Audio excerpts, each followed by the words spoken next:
بسم الله الرحمن الرحيم.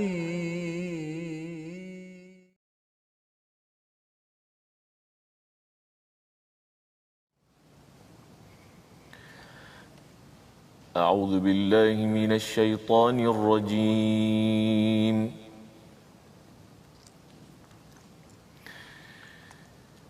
بسم الله الرحمن الرحيم.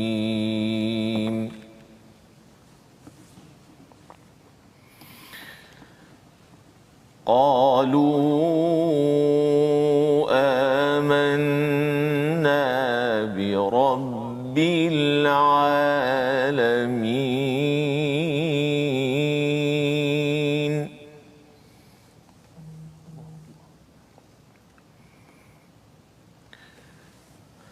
رب موسى وهارون.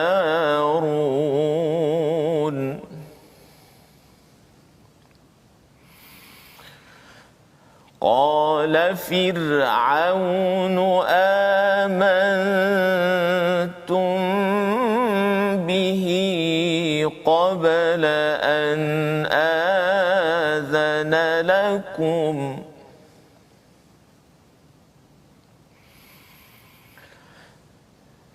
إن هذا لمكر مكرتموه في المدينة لتخرجوا منها أهلها فسوف تعلمون.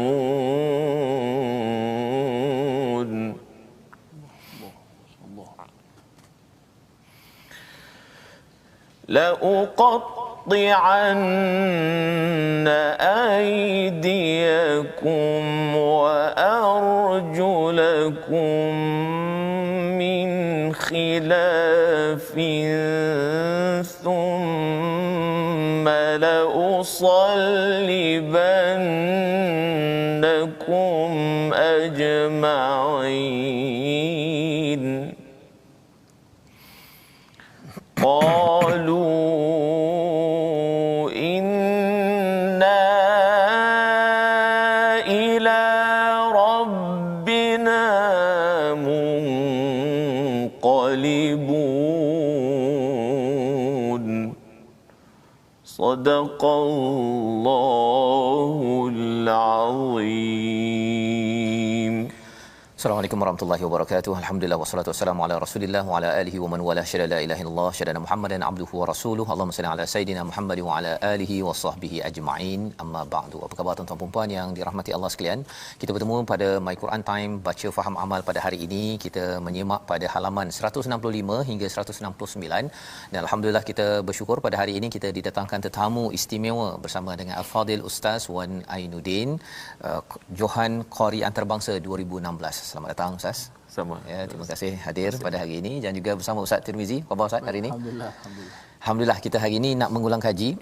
Semalam kita sudah pun melihat kepada kisah Nabi Musa, sebenarnya 5 hari ini ya kita melihat pada kisah Nabi Musa dan ayat yang dibacakan sebentar tadi amat menarik untuk kita sama-sama menghayati perjuangan Nabi Musa alaihissalam. Dan bagi tuan-tuan yang berada di rumah boleh share di Facebook untuk sama-sama kita mengulang kaji. Semalam sudah pun kita melihat kepada tadabbur, hari ini kita melihat kepada bacaan dan dalam masa yang sama kita ingin melihat kepada apakah kandungan yang ada dalam halaman 165 hingga 169 sekali lagi. Jadi kita mulakan dahulu majlis kita pada hari ini dengan Ummul Quran. Kita persilakan Ustaz Tarmizi lah dulu ya memulakan. Selepas ini Ustaz Wan Ainuddin terus membacakan bacaan bersama tuan-tuan yang berada di rumah. Silakan Ustaz Tir. A'udzu billahi minasy syaithanir rajim. Bismillahirrahmanirrahim. Alhamdulillahi rabbil alamin. Ar-Rahmanir Rahim. Maliki yaumiddin. إياك إياك نعبد وإياك نستعين اهدنا الصراط المستقيم صراط الذين أنعمت عليهم غير المغضوب عليهم ولا الضالين.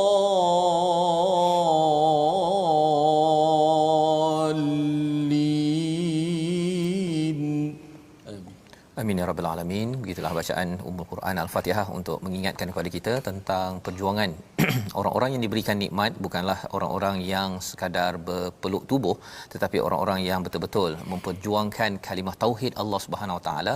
Dan inilah yang disampaikan dalam ayat 121 sambungan kepada kisah ahli sihir yang bersujud kerana melihat kepada mesej kebesaran Allah Subhanahu Wa Taala, terus beriman kepada Rabbil Alamin, dan kemudian dikaitkan dengan Rabbi Musa wa Harun. Mereka sedar tentang hakikat Rabbil Alamin ini, barulah dikaitkan dengan tokoh yang menyampaikan mesejnya, iaitu Nabi Musa dan Harun pada ayat 122. Dan apa yang berlaku dalam halaman ini, bila kita melihat selepas daripada mereka beriman itu, mereka propagandakan oleh Firaun. Dia cakap pada semua orang di situ bahawa sebenarnya ahli sihir ini yang sepatutnya menjadi influencer yang akan mempengaruhi kepada tim Firaun. Kali ini Firaun menyatakan bahawa sebenarnya mereka ini nak mengeluarkan kamu lituhriju minha ahlaha fasawfa ta'lamun, agar kamu mengetahui hakikat ini. Maka cuba tuan-tuan bayangkan kalau katakan keluar dekat surat khabar, dekat Facebook, bahawa sebenarnya ada orang yang akan memotong tangan dan juga kaki secara bersilang, ya, la usallibannakum, iaitu aku akan menyalib mereka semua. Ya, pasti kita akan terkejut kalau kita dapat berita begitu. Inilah yang berlaku pada ayat 124 yang dibacakan oleh Ustaz Wan Ainuddin sebentar tadi sebagai pembukaan kepada perkongsian kita pada hari ini. Jadi Ustaz Tirmizi, kita bertuah bersama dengan Ustaz Wan Ainuddin untuk kita berbincang-bincang lebih lagi. Tadabbur semalam kita dah. Hari ini mungkin tentang bacaan, tentang tajwid yang mungkin Ustaz nak kongsi bersama juga. Alhamdulillah, yang kita hormati dan sayangi tuan guru kita Ustaz Wan Ainuddin Hilmi Abdullah, penonton-penonton sahabat Al-Quran, Ustaz Fazrul, kita bertuah pada kali ini kita datangkan khas untuk penonton sahabat-sahabat Al-Quran, tokoh Al-Quran yang saya sendiri kagumi alhamdulillah dengan bacaan beliau yang cukup baik dan cukup dapat kita ambil manfaat bersama. Baik, kita nak minta Ustaz Wan kongsi sedikit kepada kita lah. Saya selalu juga melihat live daripada Ustaz Wan di page beliau, Ustaz atau dikenal sebagai uswah. Mari bertartil bersama uswah. Uswah tu Ustaz Wan Ainuddin Hilmi. Hampir setiap malam Ustaz Wan live dengan program Mari Bertartil bersama uswah. Jadi mungkin Ustaz Wan boleh kongsi sedikit mengapa Ustaz Wan mengadakan aktiviti ataupun live Mari Bertartil, ataupun pasti ada sebab kenapa buat, kan? Kemudian perkataan tartil itu sendiri, apakah dari sudut kepentingan dan sebagainya? Maksudnya yang di page itu Ustaz dah mula sejak bila Ustaz? Dah lama ke baru lagi? Bismillah. Jadi kita dah sampai ke episod ke-54. Masya-Allah. Satu hari satu muka surat. Satu muka surat. Okey. 50 hari lah tu, kan? 54. Sila Ustaz. Jadi bismillah, assalamualaikum warahmatullahi wabarakatuh. Alhamdulillah wassalatu wassalamu ala Rasulillah wa ba'd. Jadi pertamanya terima kasih kepada Ustaz Tirmizi, Ustaz Fazrul. Antara perkara ataupun sebab yang menyebabkan saya memulakan pada usaha untuk mengadakan live setiap malam, kita mengaji satu muka surat setiap malam ini dari sudut bacaan saja, bukan dari sudut tak ada tadabbur lagi lah. Sudut bacaan saja adalah bolehlah sekali-sekala nanti kita sekali Ustaz ya. Sekali-sekala kan. Jadi tujuan adalah untuk mengimbangi kita kata revolusi sekarang ni, guru-guru Al-Quran yang sangat ramai yang mengajar secara online sekarang ini, dan sangat ramai pengikut mereka. Dan apabila kami semua para qurra dan juga para pakar-pakar Quran. Saya bukan pakar pun. Cuma orang kata di antara duduk dalam grup sajalah. Jadi bila kita tengok ramai sangat orang yang mengajar dan orang pun ramai suka mengaji ni, maka ditakuti oleh kerana di pihak berkuasa sendiri tidak ada satu tapisan untuk apa dia secara online. Secara online ni maknanya tidak ada satu orang kata kebenaran dan lembaga yang menapis guru-guru Al-Quran untuk mengajar secara online, semua secara terbuka ini. Maknanya Siapa saja yang nak mengajar, dia boleh buka page dan dia mengajar. Dan kemutan live tu cakap apa-apa. Dia boleh cakap apa saja. Jadi ditakuti walaupun dalam keadaan minat orang yang sangat minat ini dan juga tujuan yang baik, tetapi ditakuti ada kesalahan-kesalahan yang mana bila disebarkan diikuti oleh orang ramai, sedangkan pakar-pakar Al-Quran tidak pula mengambil inisiatif yang sama. Jadi saya yang orang kata datang satu kesedaran di pihak diri saya, dan setelah berbincang dengan sahabat-sahabat pun, sahabat kata dia orang pun semua sibuk belaka. Jadi nampaknya oleh kerana PKP ni, sejak PKP nampak saya tak berapa nak sibuk kat luar. Jadi sibuk pun kat rumah saja.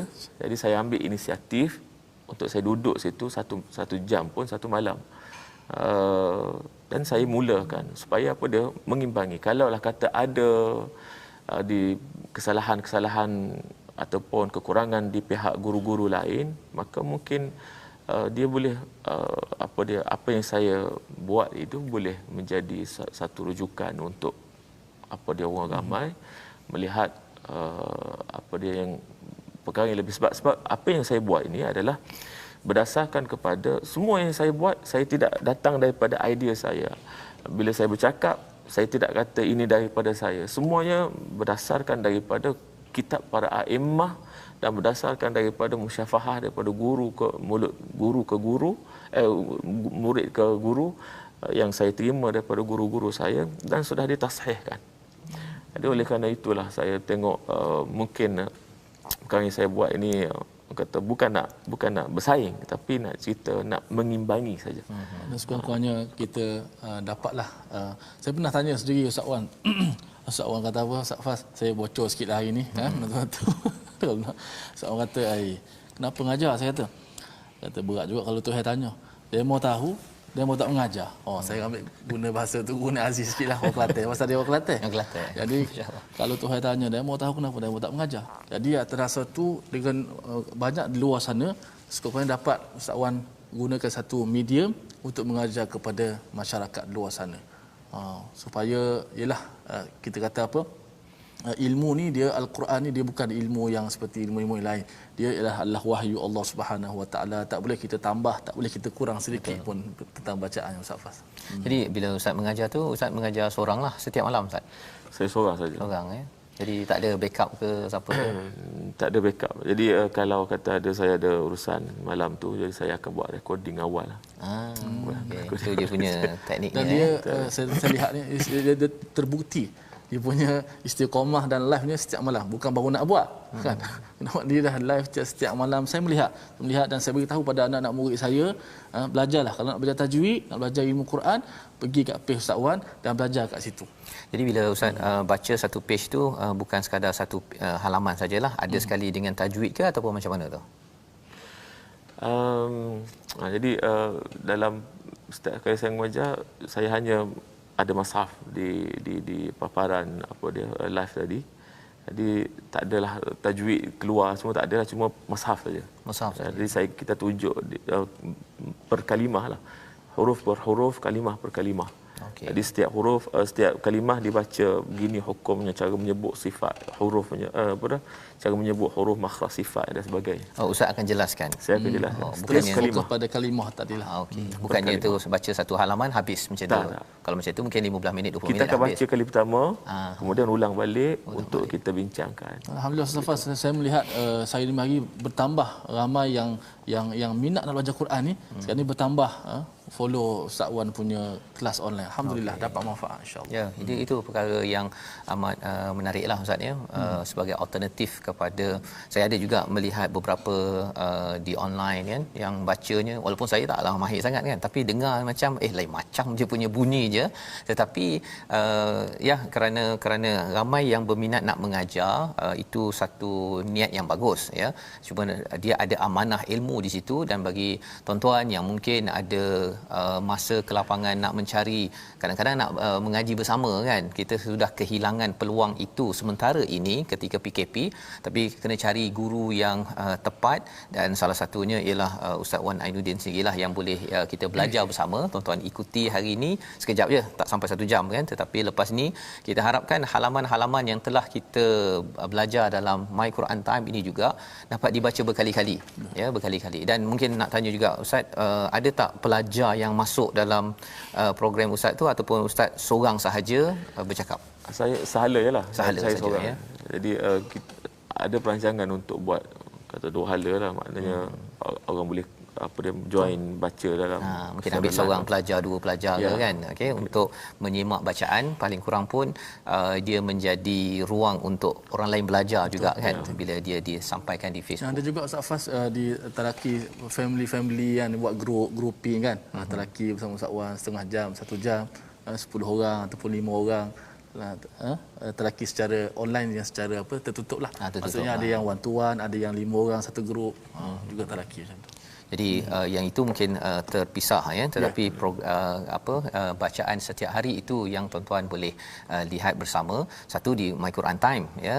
Tapi kalau katakan ini nak baca sekaligus, dan harapnya mungkin targetnya Ustaz, maksudnya setiap satu hari satu page, 604 hari nanti akan khatam ya, lebih kurang macam Quran Time jugalah ya. Di mana itulah perancangan masya-Allah. Jadi tuan-tuan sekalian, kita mengetahui tentang perkara tersebut, dan kita nak teruskan sedikit lagi ulang kaji kita pada halaman 166, iaitu kita melihat kepada apakah cabaran-cabaran ataupun ujian bala bencana yang Allah berikan kepada siapa? Kepada Firaun dan juga orang-orang pada waktu itu. Kerana apa? Kerana mereka ini apabila diingatkan tidak indah, malah mereka bila ada kepayahan barulah mereka ini ingin kembali itu bukan kembali kepada Allah 100%, hanya kembali untuk diselesaikan masalah sahaja. Jadi kita lihat kepada ayat yang ke-133, apakah bencana tersebut dan apakah yang berlaku selepas itu sehingga ayat 135 ya. Jadi kita persilakan Ustaz Wan Ainuddin membacakan ayat 133 hingga ayat 135 insya-Allah. A'udzu billahi minasyaitonir rajim. Bismillahirrahmanirrahim. فأرسلنا عليهم الطوفان والجراد والقمل والضفادع والدم آيات مفصلات فاستكبروا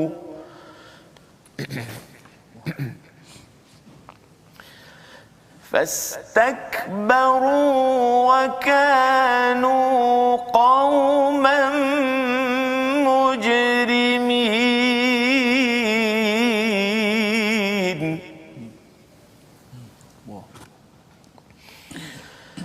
ولما وقع عليهم الرجز قالوا يا موسى ادع لنا ربك بما عهد عندك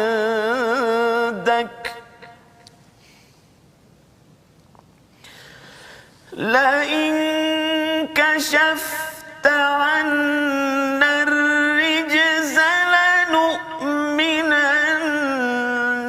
لك ولنرسلن معك بني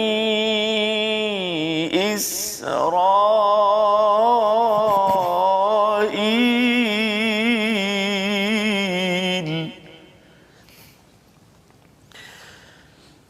فلما كشفنا عنهم الرجز إلى أجل هم بالغوه إذا هم ينكثون صدق الله العظيم. Surah Al-Azim, gitulah bacaan daripada ayat 133 sehingga ayat 135 menceritakan bagaimana proses Allah menegur kepada sesuatu kaum apabila dihantarkan mesej tidak endah, maka Allah berikan satu ujian, ya, satu package kalau pada zaman Firaun ini dengan tufan, dengan angin taufan yang menyebabkan banjir, yang menyebabkan selepas itu berlakunya kotor dan airnya kotor, merebaknya taun. Yang keduanya adalah jarad, iaitu belalang, dan kemudiannya datang fasa kummal, iaitu kutu, dan kemudian fasa dhafadi', iaitu katak, dan yang kelimanya adalah darah, sebagai satu perkara untuk mencabar ataupun mengingatkan kepada mereka jangan sombong.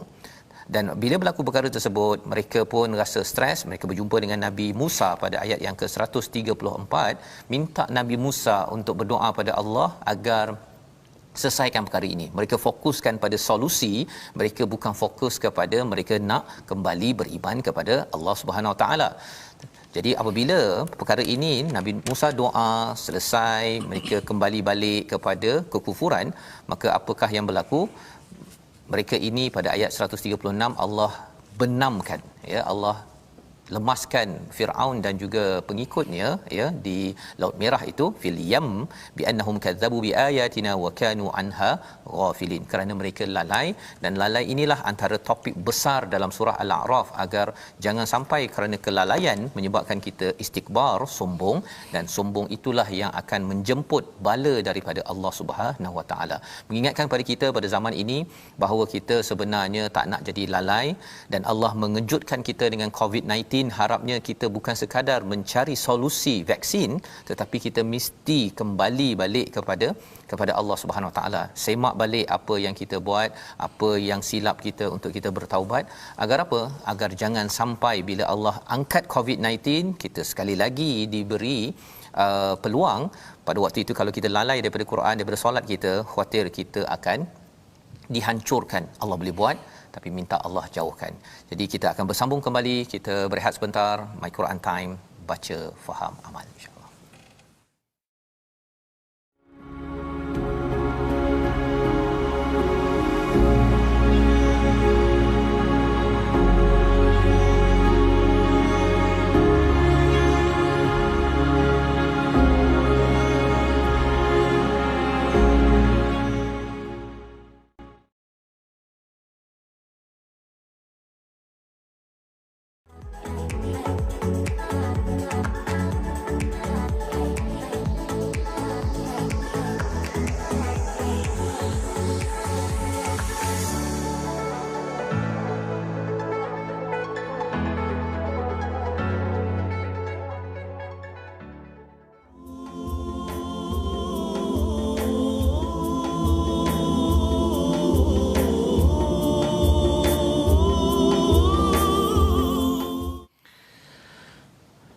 أعوذ بالله من الشيطان الرجيم.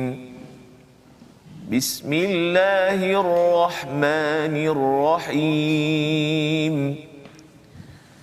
وواعدنا موسى 30 ليلة وأتممناها ب10 فتم ميقات ربه 40 ليلة. وقال موسى لأخيه هارون اخلفني في قومي وأصلح ولا تتبع سبيل المفسدين. ولما جاء موسى لميقاتنا وكلمه ربه قال رب أرني أنظر إليك قال لن تراني ولكن انظر إلى الجبل فإن استقر مكانه فسوف تراني فلما تجلى ربه للجبل جعله دكا وخر موسى صعقا فلما أفاق قال سبحانك تبت إليك وأنا أول المؤمنين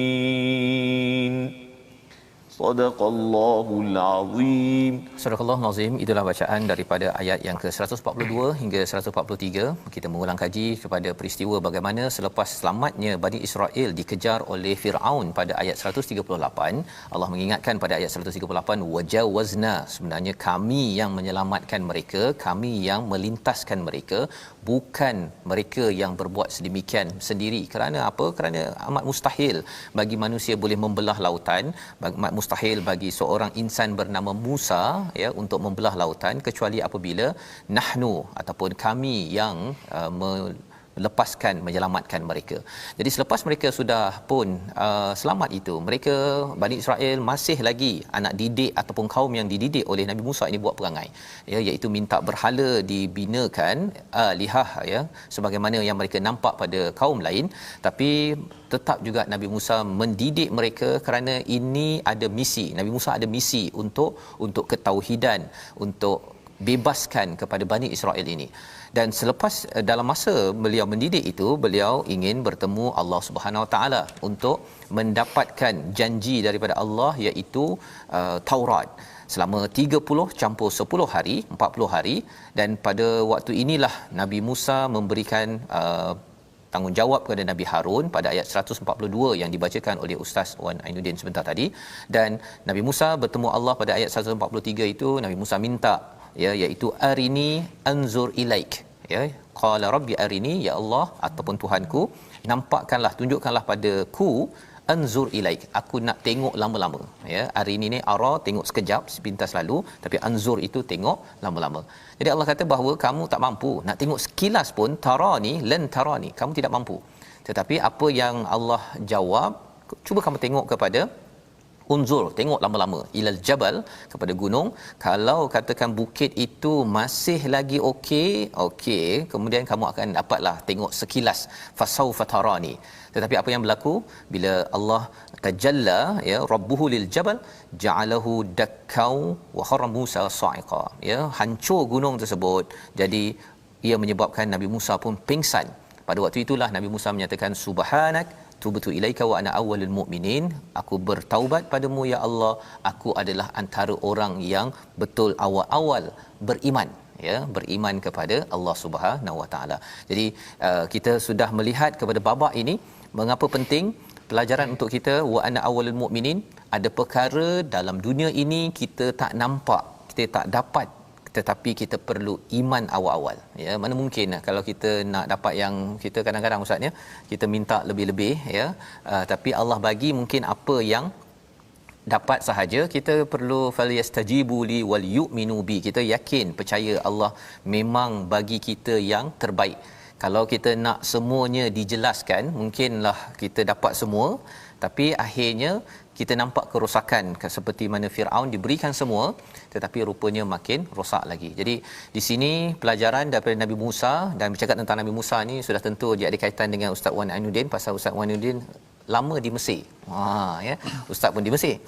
Boleh tak cerita sikit pengalaman di Mesir ustaz berdua lah. Ini dua-dua sekali tak dengar cerita terutama tentang budaya Quran ya, tentang baru ni saya ada dengar satu tausiah daripada Mesir, daripada Azhar Syarif. Dia kata bahawa COVID-19 ini semua orang memang kena kembali balik kan. Kena tahu bahawa ini bukan flu biasa, tapi ini penyakit pandemik yang Allah suruh kita tengok kembali, kan. Dalam keadaan di Azhar itu, masjid pun sama macam kita lah, dijarak-jarakkan. Jadi bila mesej itu keluar daripada Azhar Asy-Syarif Mesir, kan, pastinya ada kaitan pengalaman nostalgia Quran. Ustaz Wan Ainuddin, kalau boleh kongsikan sikit. Boleh kongsikan sikit macam mana budaya Al-Quran tu di Mesir? Pertamanya bila saya pertama kali saya sampai di Mesir tu, on the way daripada airport, itu first time saya turun daripada airport nak pergi ke rumah tu. Kebetulan sahabat saya tu dia tak bawa kereta, dia bawa saya naik bas je. Naik bas. Di situlah saya tengok pemandangan kali pertama orang baca Quran dalam bas. Mana itu antara budaya Quran yang tidak ada di tanah air kita sendiri pun. Dan antara budaya Quran juga kat sana, satunya orang Mesir ni walaupun ialah kalau tanya sahabat-sahabat yang pernah duduk Mesir lama pun, saya bukan lama sangat pun, setahun je duduk sana. Yang lagi lama pun tertanya, dia orang sendiri pun sebahagiannya tak berapa suka perangai orang Mesir. Tetapi suka dengan lubuk ilmu kat sana. Situ tu pusat ilmu kat sana. Jadi nak cari ilmu kat sana tu mudah kat sana sebab mana-mana. Tapi satu saja orang Mesir ni, walaupun perangai, iyalah masing-masing orang ada perangai, tapi nak cerita lagi, walaupun kita tak suka dia, orang Mesir ni dia respect pada Quran. Saya ingat masa saya nak balik daripada airport, nak balik ke Malaysia, nak balik betul lah, bukan kata balik sekejap, balik betul. Masa tu ada problem dengan tiket saya. Jadi tertahan saya sekejap, flight saya pun tunggu sekejap. Jadi tanya jawab ni, satunya sebab saya bawa anak saya tu bawa pasport dia tu, dia tak bagi bawa, takut saya bawa balik anak orang. Jadi dia tengah bersoal jawab lama ni, tiba-tiba dia datang, dia punya kapten dia tanya, kau datang sini buat apa? Saya kata saya datang baca Quran. Baca, dia kata. Suruh saya baca Quran. Jadi saya pun bacalah Quran. Dia kata kau baca paling bagus sekali, kata. Baca, saya duduk tengah airport. dia tengah kaunter, saya baca berlagu lah kat situ. So dah saya baca 2-3 ayat je pun, dia marah, dia punya staff dia kata, kau kenapa tahan dia? Dia kata kau lepas dia. Hanya dengan baca Quran saja dia boleh lepaskan saya. Tak banyak kali berlaku di Mesir pun. Antara sebenarnya satu keajaiban dengan orang Mesir ni, dia cinta pada Quran. Walaupun siapa-siapa pun, kalau tahu kita ni daripada orang mengaji Quran sana, polis pun dia lepas. Tak ada pasport pun dia lepas lagi. Tak ada pasport pun lah. Tak ada visa pun dia lepas lagi. Nak cerita sana. InsyaAllah. Jadi kalau naik taksi, nak tiket murah, tabang murah ke atau free, kena baca Quran lah. Pergi kedai pun sama. Pergi kedai mengaji Quran, sahabat saya Salahuddin tu. Pergi sana, kononnya bukan apa sangat. Nak kanan, nak bagi, nak minta murah je pun. baca Quran dapat murah sungguh. Murah ya, masya-Allah. Ya. Dan masa saya ke Turki, saya melihat ada kedai-kedai, kalau pelajar-pelajar hafiz memang 50% off, terus diskaun. Pelajar Turki ke, kalau dia tahu ada orang yang pergi, saya beberapa kedai saya pergi tu,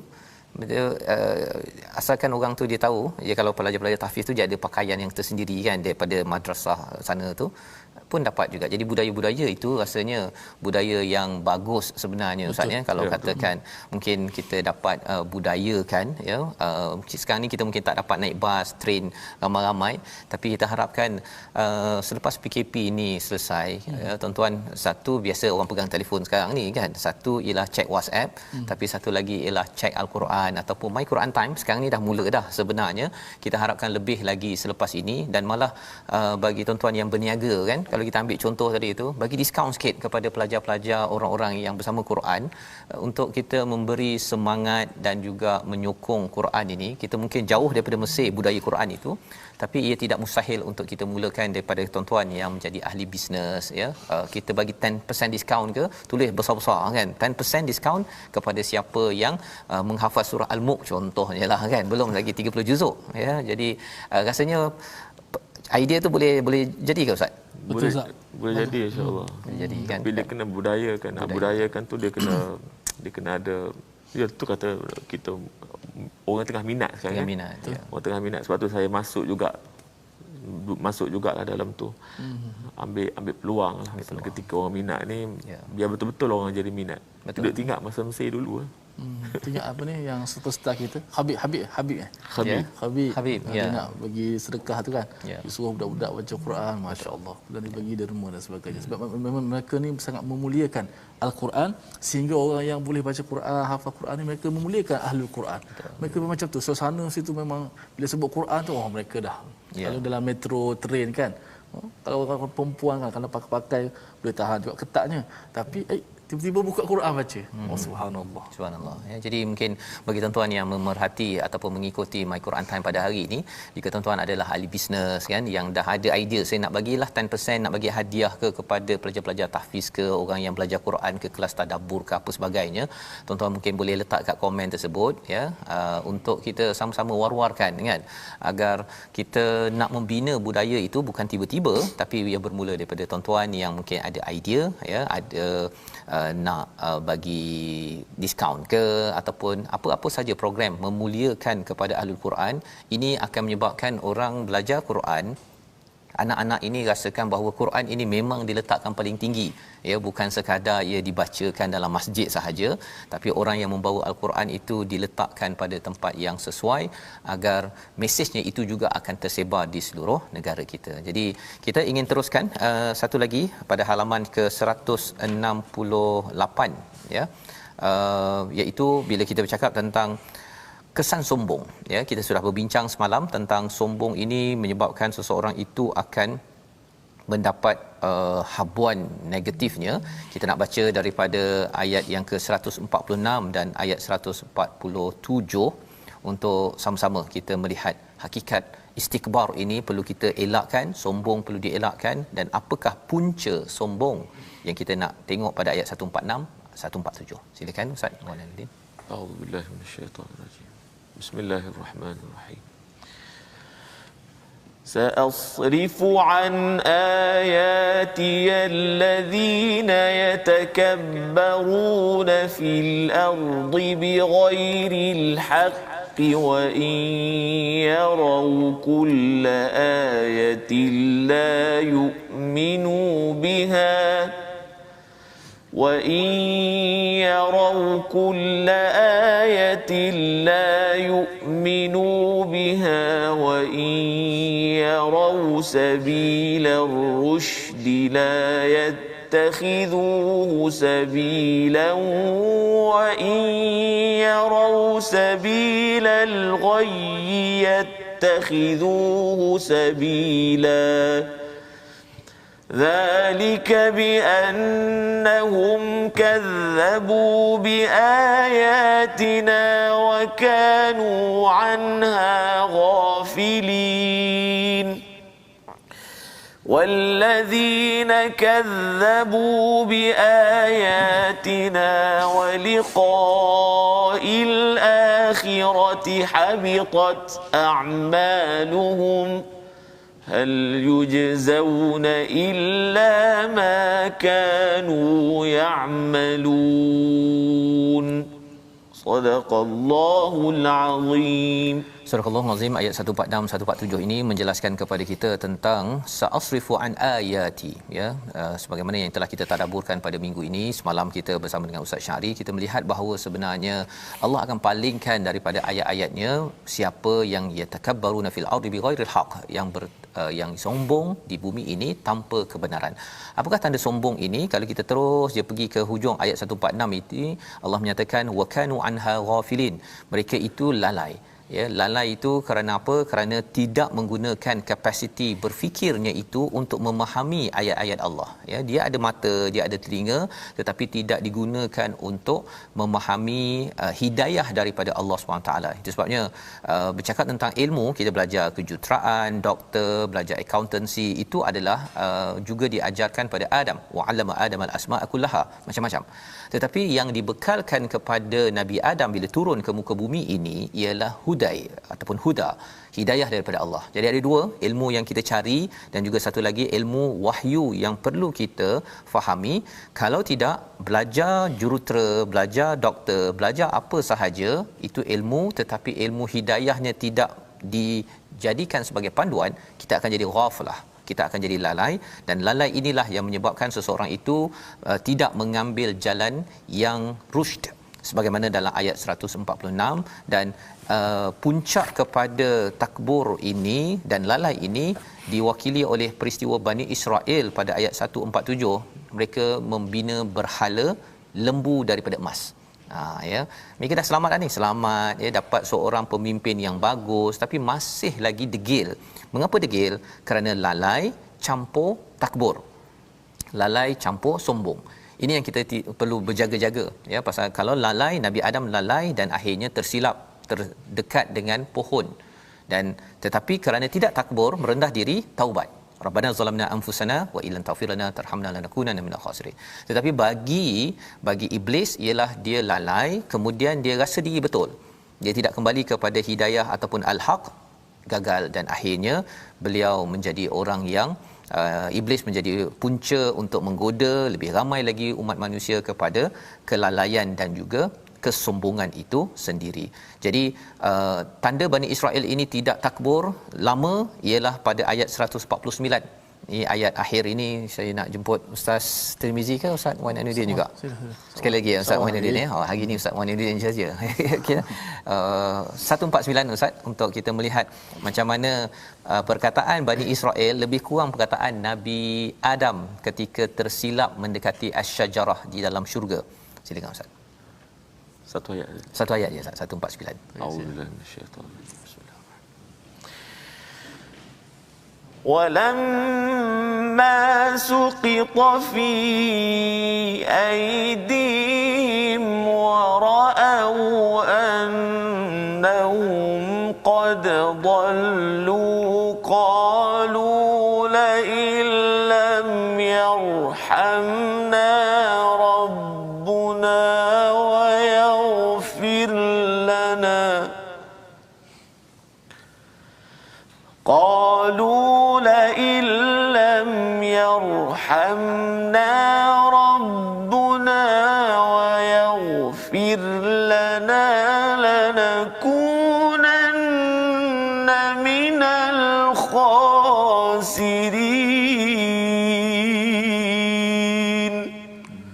صدق الله العظيم. Dan apabila mereka menyesal perbuatannya dan menyedari kesesatannya, mereka pun berkata, sesungguhnya jika Tuhan kami tidak memberi rahmat kepada kami dan tidak mengampuni kami, pastilah kami menjadi orang-orang yang rugi. Jadi Bani Israel walaupun mereka sampai syirik kepada Allah SWT, mereka tetap juga suqita, iaitu maksudnya kalau kita ada gelas ya, kita pegang gelas itu, kita terus tercabut ataupun terjatuh ya. Sebenarnya suqita ini maksudnya terjatuh bau sedar, saya ni tak buat apa yang sepatutnya saya buat, iaitu mentaati kepada Allah Subhanahu Wa Taala. Mereka dah nampak dah bahawa mereka ini sesat. Qalu la illam yarhamna, jika tidak mereka ataupun Allah tidak memberi rahmat kepada kami sudah tentu akan menjadi orang yang rugi. Jadi kita juga sama, kita mahu jadi umat yang bila kita tersilap, kita dibekalkan ataupun diuji dengan COVID-19, kita jadi orang yang sentiasa menyatakan Rabbuna wa yaghfir lana lanakunanna minal khasirin, ataupun doa Nabi Adam yang diajarkan awal surah Al-A'raf ini sendiri. Jadi kita berdoa pada Allah Subhanahu Wa Taala. Tuan-tuan sekalian, hari ini kita bersama dengan Ustaz Wan Ainuddin, kita sudah pun mendengar pengalaman ya tentang inisiatif Ustaz Wan Ainuddin untuk kita sama-sama kembali kepada Al-Quran. Tak nak jadi orang yang rugi dah selepas ini, walaupun kita mungkin tersilap lagi, tapi dengan Al-Quran inilah, pegang dengan kuah pada hidayah yang ada zaman Bani Israel dengan Taurat. Ini adalah cara bagaimana Bani Israel diberi kemenangan, dan pada waktu ini kalau kita nak menang di dunia sampai di akhirat nanti, biquwah, dengan kekuatan kita pegang betul-betul dengan Al-Quran, kita mohon pada Allah Subhanahu Wa Taala dengan penuh ikhlas pada hari ini. Jadi saya menjemput Ustaz Wan Ainuddin, kita berdoa bersama untuk kita diberikan kekuatan, committed betul-betul dengan Quran, jangan lagi lepaskan suqita sebentar tadi. Silakan. Silakan. Doa. Kita berdoa. Alhamdulillahi Rabbil Alamin, hamdan yuwafi ni'amahu wa yukafi'u mazidah. Ya Rabbana lakal hamdu kama yanbaghi li jalali wajhika wa 'azim sultanik. اللهم صل على سيدنا محمد وعلى آله وصحبه أجمعين. اللهم ربنا تقبل منا إنك أنت السميع العليم وتب علينا إنك أنت التواب الرحيم. اللهم اغفر لنا ذنوبنا ولوالدينا وارحمهم كما ربونا صغارا ولجميع المسلمين والمسلمات برحمتك يا أرحم الراحمين. اللهم ارحمنا بالقرآن واجعله لنا إماما ونورا وهدى ورحمة. اللهم ذكرنا منه ما نسينا وعلمنا منه ما جهلنا وارزقنا تلاوته آناء الليل وأطراف النهار على الوجه الذي يرضيك عنا واجعله لنا حجة يا رب العالمين. اللهم إنا نسألك الخير كله عاجله وآجله ما علمنا منه وما لم نعلم ونعوذ بك من الشر كله عاجله وآجله ما علمنا منه وما لم نعلم. اللهم ربنا آتنا في الدنيا حسنة وفي الآخرة حسنة وقنا عذاب النار. صلى الله على سيدنا محمد وعلى آله وصحبه أجمعين والحمد لله رب العالمين. Amin ya rabbal alamin. Terima kasih diucapkan pada Ustaz Wan Ainuddin sebagai tetamu kita pada hari ini untuk sama-sama kita terus committed bersama Al-Quran, dan tuan-tuan boleh saja follow page Ustaz Wan Ainuddin Uswah ya, untuk bacaan pada setiap malam ya. Kita dah baca pada hari ini, tuan-tuan boleh baca lagi, belajar, dan kita ingin sebarkan lagi kesedaran Al-Quran ini, committednya kita dengan Quran pada tabung gerakan Al-Quran sebagai satu platform. Tuan-tuan boleh menyumbang ya pada tabung ini. Kita nak gerakkan kalau boleh selepas ini ramai lagi ahli bisnes yang menaja, yang memberi perhatian dan mengangkat ahlul Quran dalam masyarakat agar mesej Quran itu akan tersebar di seluruh negara di mana jua, dan ini juga akan menjadi saham kita sampai ke akhirat sana. Jadi kita bertemu kembali pada jam 5 petang ya, 5 petang, 11 malam dan juga 6 pagi. Rancangan ini dibawakan oleh Mufas agar kita membudayakan budaya Al-Quran. Kalau di Mesir sudah ada budaya itu, kita ingin bawa di Mesir ada Firaun bertukar jadi budaya Quran. Kita nak juga negara ini apa cara kesilapan, kita kembali kepada budaya Quran. My Quran Time, baca, faham, amal, insya-Allah.